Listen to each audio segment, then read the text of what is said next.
Hey YouTubers, thanks for stopping by. In today's video I thought we would talk about what makes a guitar great.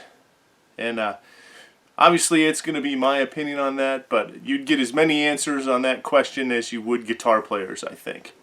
But one of the amazing things about YouTube is we can build a little community and kind of talk about these things and have you guys post in the comments what makes a guitar great to you.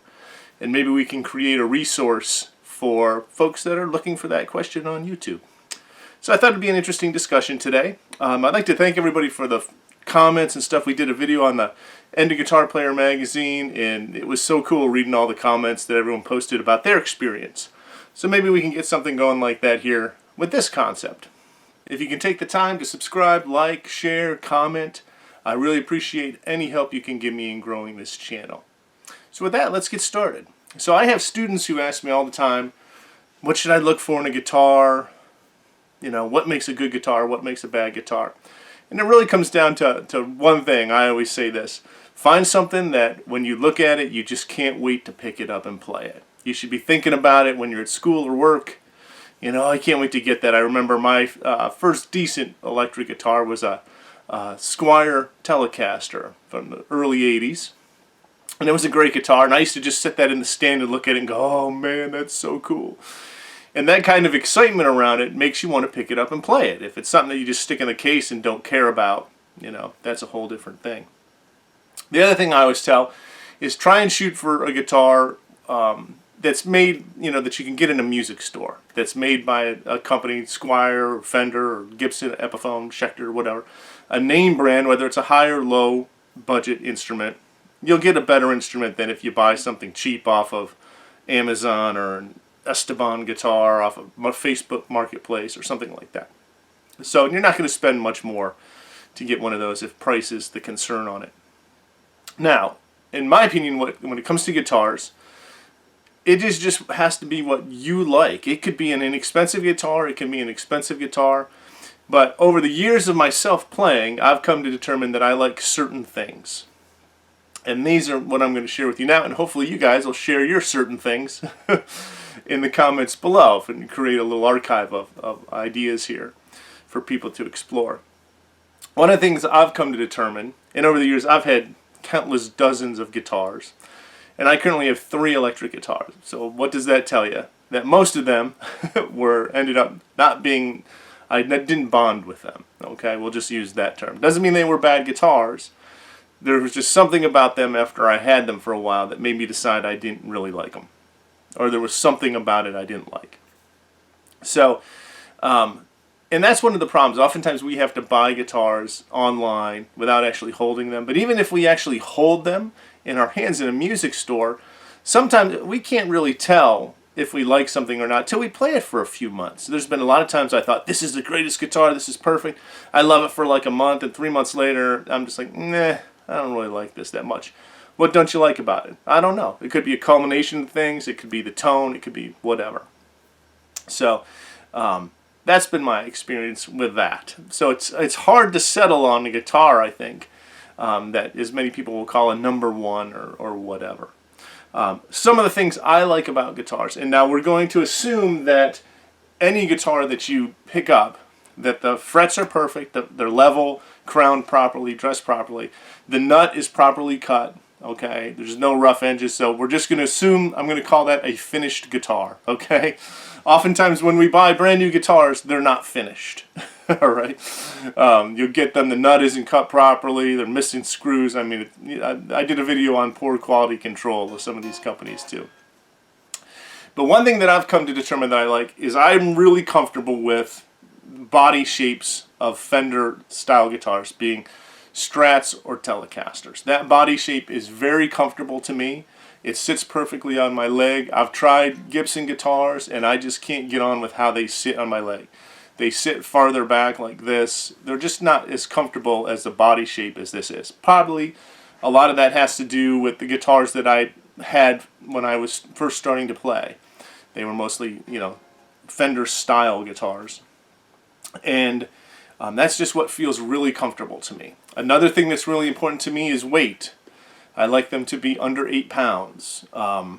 a lot under 8 pounds if I can. That's important. As I get older, I had a beautiful PRS CE22 back in the day, early 90s. I played that guitar almost exclusively for about 10 years. And then just all of a sudden one day it was just way too heavy. I tried the weight relieving straps that I still use today on all my guitars. These are awesome straps. I forget who makes these. I'll have to look it up for you. Neotech. But they're weight relieving straps, and they do help kind of take some of that weight off of your shoulder. So I like a weight. I've come to term, I like, maple or rosewood, but I really like maple necks. There's a certain snap to the maple fingerboard that I like a lot. Obviously, to my ear, I can tell the difference between a rosewood or a maple fingerboard, and they're both good. I have no problems with that. If a guitar is particularly bright, a rosewood fingerboard's maybe a little better, but I really like the snap of the maple. There's a certain snap that kind of brings to a guitar that I kind of like. Another thing I like about a guitar is the neck has to be just right. As I'm getting older, I kind of like a little thicker neck sometimes that has a little more chunk to the back of it. It can be a skinny neck this way, but it can't be too flat this way. For some reason, if it's too flat anymore, like those Ibanez Wizard necks, if you've ever played one of those, that tends to cramp my hands up as I get older. When I was a kid, I loved that neck. I thought it was super fast and super easy to play, and that's probably true. But as I get older, for some reason, there's something about that ultra flat that makes my hands cramp. So I need a little bit of wood in my palm to make that kind of work.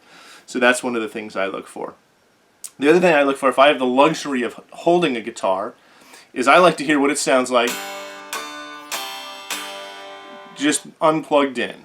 So in my opinion, what makes a really great instrument versus another instrument is that the wood of the neck resonates at the same pitch as the wood of the body. If they work together well, I think you'll have a great sounding guitar no matter what the price point is. And so sometimes you have to play a bunch of them to find one that sounds like it's resonating and rings out beautifully unplugged in. If it rings out beautifully unplugged in, I think when you plug it in, it's been my experience, they sound fantastic. So that's one thing that I always look at before I even plug it in or play it. I just see if it resonates well by itself. It should have a nice, like a bell type of quality. That's kind of what I look for when I do this stuff. I like it to have a nice straight neck, so obviously the truss rod has to work and all that thing. That should be a given. That should go back to the finished at the factory kind of concept. I like noiseless pickups, and I tend to gravitate towards single coil sound pickups. My guitars have noiseless pickups in them, so obviously they're not real single coils, they're humbuckers, but they sound single coily, okay? And I like that kind of a sound. I like to be able to play squeaky clean and have almost an acoustic-y kind of sound, and I like to put overdrive on and be able to do that, and I like to do it all without any noise. That's really important to me. So I tend to like that kind of a sound a lot. I'm not a big fan of trems. This one in my Strat, I did have floating for a while. I have it kind of just decked now. So I can use the bar. It still works, but only down. And that way if I break a string or something, it stays remotely in tune. But to be honest with you, I don't really use this much, so I don't look for guitars that have tremolos on them, generally speaking, or Floyd Rose. I've had many of those guitars over the years. I just don't use them. It's just a lot of extra work, stringing them up and so forth, that I never use them, so it kind of defeats the purpose of everything. So that's a couple things I look for. I like nice smooth frets. As long as the fretwork is done well, I'm not hugely picky about that kind of stuff. I do kind of like tusk nuts, if that's an option. I think they have a resonance that's a little different than bone, or especially different than plastic. And I kind of like that, and I think I have those on my guitars, all my guitars now. And they just seem to work really well, and they have a neat resonance to them that I like. One of the other things I like to do is, like this particular guitar has noiseless pickups in it. I like to put a treble bleed in there on the volume, so when you roll the volume back, it maintains the high end a little bit. It doesn't turn too muddy. So I like those. I don't think I have that on my Telecaster yet, but I have it on my other guitars. I think it works really well that way. On a Strat, I like the tone knob hooked to the bridge pickup. So this guitar is, the top tone knob is affecting the neck pickup, the back one is the bridge pickup, nothing on the middle. And that way you can roll some of the high off of a trebly sounding Strat pickup in the back, and that makes it really useful. So that, with the noiseless pickups, makes it so I can use all the positions of the guitar without having to worry about any kind of buzz or anything like that. Now, people oftentimes will say, well, you know, that $100 Squire plays just as good as that custom shop. You know, it might play as good, you know, whatever, you might like it better, and there's nothing wrong with that. Is there a difference between a $3,000 guitar and a $200 guitar that looks the same? Yes. Okay. Are you going to hear it on a recording or live? No. No one's going to be able to go, oh, that's a $200 guitar or that's a $3,000 guitar. But you'll feel it when you hold it in your hands. Okay. The wood is better. Like on this particular guitar, this is a one-piece body, best I can tell. Whereas if this was a lower end guitar, this might be a 5-piece body of wood all glued together. Does it make a difference? I think it does. I think the wood matters, you know. So that's one difference. The finishes are different. This is a nitro finish on it, and I don't know, you can see it's all, I've played this guitar a lot. But you can see the wood is kind of, the paint is kind of flaking off. The paint is super thin on this. Does it make a difference? I don't know, you know. Seems like it would. I know years ago I had sanded the finish off a guitar, and the guitar to me sounded better with no finish on it. And it was admittedly a lower end guitar and had that heavy plastic finish on that they put on guitars now. And when I got rid of that, the guitar sounded way more open. Is it just in my head? It could very well have been. But it was more enjoyable to listen to and play without that heavy plastic paint on it than it was with it on there. So that's kind of what I look for, and then you just want to be really inspired by it. It has to look cool enough to make you want to pick it up and play it, and the sound has to inspire you in a way that makes you want to play longer. So with acoustic guitars, I'll often say I look for an acoustic guitar that sounds like it has songs in it. Most of the songs I write, I start on an acoustic guitar, and some acoustic guitars, when you pick it up and play it, it just seems like songs roll out of it. And obviously the instrument doesn't have songs in it, but the instrument sound is inspiring to us that makes us play it in a way that's conducive to being creative. And I think that needs to be on all of our guitars. That should be kind of what we're shooting for. That instrument that makes us want to play more, and when we do pick it up and play, there's something about it that makes us feel creative and want to create music of some sort. And that's kind of what my journey has been on these things. If I thought long enough about it, I'm sure there's other things. Hopefully you guys will kind of point some stuff out. I like bolt-on necks. I'm not a big neck-through guy. I love the idea of like a 335 kind of guitar, but I've had a bunch of those, and I just never bonded with any of them. They're always neck-heavy and too heavy. I'm kind of a big guy, so the concept of the 335 feels good when I hold it because it's a bigger instrument. And the sounds are neat. There's some great tones in them, but they're just never comfortable for me to play. I've always just kind of settled on these kind of shapes that I like right here. And all my guitars have similar features in that regards. As far as tuning keys, obviously this is just picky. I really like the vintage tuners that you just stick the string down in. I love that concept. But then going on newer guitars now have the locking tuners. And those are easy for string changes and stuff. I mean, it doesn't get much easier than that. Stick it through the hole, tighten it down, tighten up. So I've come to like those and appreciate those, as well as the vintage style tuners for ease of operation.